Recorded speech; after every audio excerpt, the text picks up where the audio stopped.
Had a few requests on doing a video on how I charge up the little small LiPos that you get with the mini and tiny whoops, that sort of thing. These are a couple of the options that I've got. The one that usually comes with it is this one here on the real basic kits.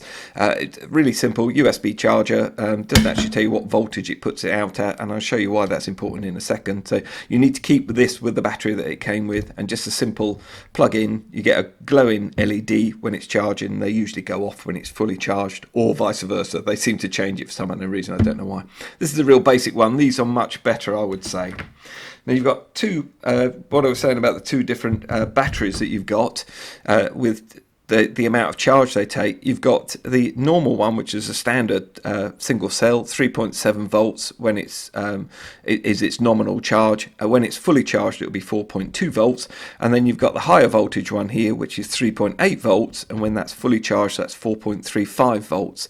So there is a difference there. You're going to get longer flights, obviously, with this one because it's holding more capacity. And both of these charge both of the different ones, so let's just pop that one out of the way just for a second there. This one's a USB charger, so again just plug it into, I use power banks when I'm out and about, or you can use your mains adapter or your laptop. All of the batteries are charging through the micro connector.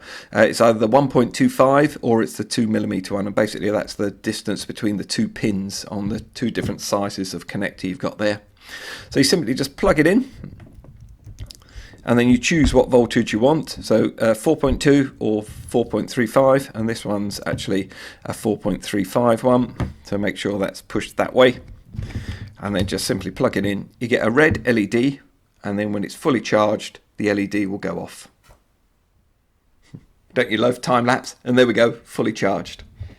Okay, onto the 6-in-1 charger. Now, I highly recommend you get one of these if you haven't got one with any of the quads that you've bought. They do come with some of the kits on the advanced versions. If not, they're about a tenner, or sometimes you can get for about £8, something like that. I'll put any links and deals I can find in description for you.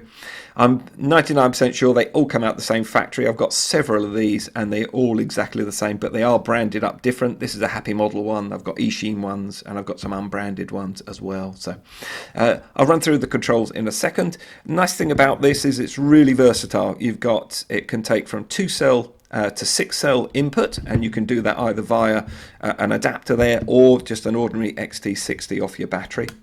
Be warned, the USB is clearly marked on this model, but on some of them it isn't marked at all. The USB is an out, so the power is coming out at 5 volts. You cannot charge your batteries up with a USB in, so just be aware of that. I run a motorhome and I'm out and about, and I love flying underneath it and around it and everything when I'm out and about. So I've made up some plugs here because the motorhome's internal batteries, when we're not plugged into anything, is 12 volts.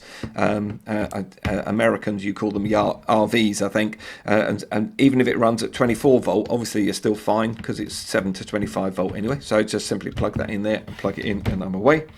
Or I've also made up one with an XT60 and then the same sort of adapter plug for the motorhome. The thing this is sort of geared at as well is any nice big beefy batteries you got. Doesn't have to be that big actually, because they're only charging little batteries here. XT60, plug it in, and it can be from 2 to 6 volts, like I say. So really nice little setup there. I'm going to use a pointer here because we've got stubby little fingers. You might not be able to see what I'm actually doing here, and turn it around so you can read it.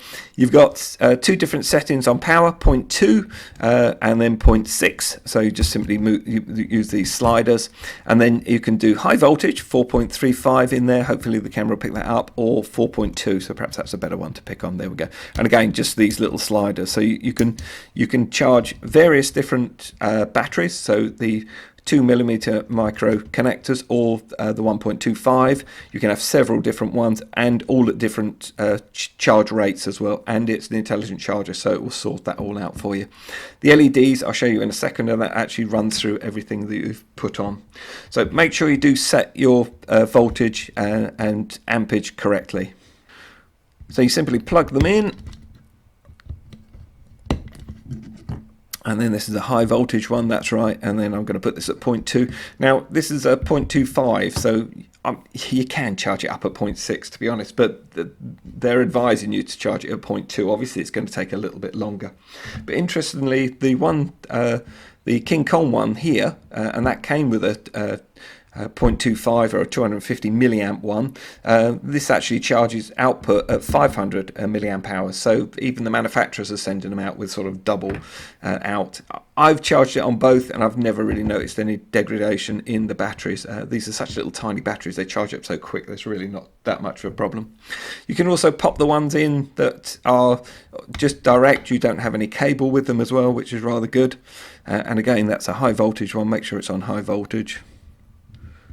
And then just simply plug that in. So you can see, you just see how you build the board up really. And you can do as many or as little as you like, sort of thing.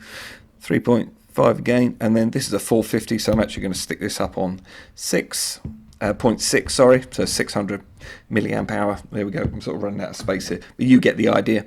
And this one here is a little 3.7, so just make sure that one's down, which it is, and then just pop that one in there as well. And then that one's 300, I'm going to actually put that on 0.6. Better to plug the batteries in first, then put the power in, because I have found sometimes it doesn't pick up that there's a new battery in there.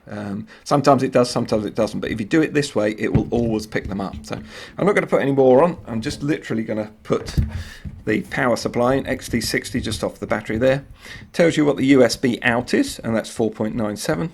Channel 1 is, which is this one up here, it's 4.2, I can't see them, they're all upside down. But you can basically see the ones that are pulsing means that it's not in any charge state, there's no battery attached, and obviously the ones that you've got the solid LED, you've actually got the batteries are actually charging. And then when it's fully charged, as you can hopefully see there, the actual LED goes off from the bright green and just goes flickering like it is when there's no battery attached. So there we go, hope that's cleared up how you actually use these, or how I use them anyway. I find them really good. The fact, you know, obviously I prefer the one with the 6. It's just so easy to use, plug it in, plug and play basically, and you can keep an eye on what voltage your batteries are running at as well. So it's quite a good meter on it, all sort of built in. So hope you've enjoyed that, and I look forward to seeing you on the next review.